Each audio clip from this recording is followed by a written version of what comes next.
నేను Rama Srinivasan.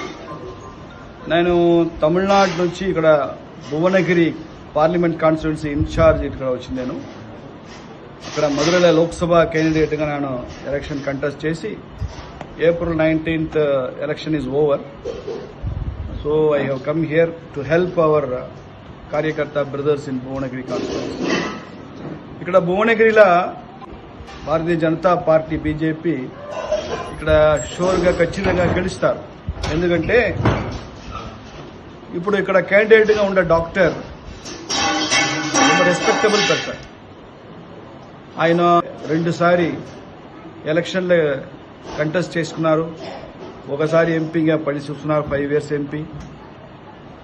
Lot of good things he has done for the people.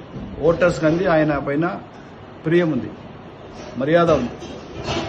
ఇక్కడ ఉండే క్యాండిడేట్స్లోనే best candidate BJP candidate, doctor candidate, very charitable person, philanthropic person. So ఆయన గెలిచేది 100% ఖచ్చితం, sure. అదే పోలే ఇప్పుడు Narendra Modiji 3rd time prime మినిస్టర్గా రావాలి. ఆ ఫీల్ తెలంగాణ, కంప్లీట్ తెలంగాణ ఉంది. Modi name is Modi wave, పెద్ద వేవ్ ఇక్కడ ఉంది.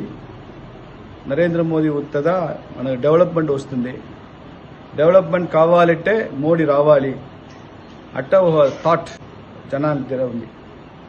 కాంగ్రెస్ పార్టీ లీడర్ రేవంత్ రెడ్డి సీఎంగా ఉండి రేవంత్ రెడ్డి బాగా మాట్లాడతారు, బట్ ఏది చేయలేదు.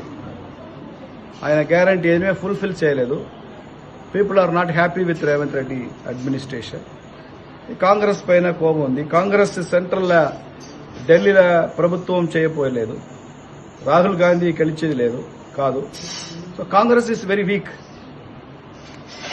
అక్కడ సిచ్యువేషన్లో ఇక్కడ తెలంగాణ జనాలు వాళ్ళు కాంగ్రెస్ ఓటు చేయలేదు, బీజేపీ ఓటు చేస్తారు. 3rd ఫోర్స్ టీఆర్ఎస్ ఉంది. టీఆర్ఎస్ పార్టీ ఇప్పుడు యాక్టివ్ లేదు, వైబ్రెంట్ లేదు. లీడర్స్ ఉన్నారు, పార్టీ లేదు, క్యాడర్ లేదు, ఓట్స్ లేదు. కంప్లీట్గా టీఆర్ఎస్ ఓట్ బీజేపీకి ట్రాన్స్ఫర్ అయిపోయింది. బీజేపీ ప్లస్ టీఆర్ఎస్, కాంగ్రెస్ కూడా అధికమైన ఎడ్జ్ ఉంది. దాని తగ్గలే ఇప్పుడు ఈ ఎలక్షన్లే ట్రైపోలార్ పొలిటికల్ సిచ్యువేషన్గా ఉన్న తెలంగాణ పాలిటిక్స్.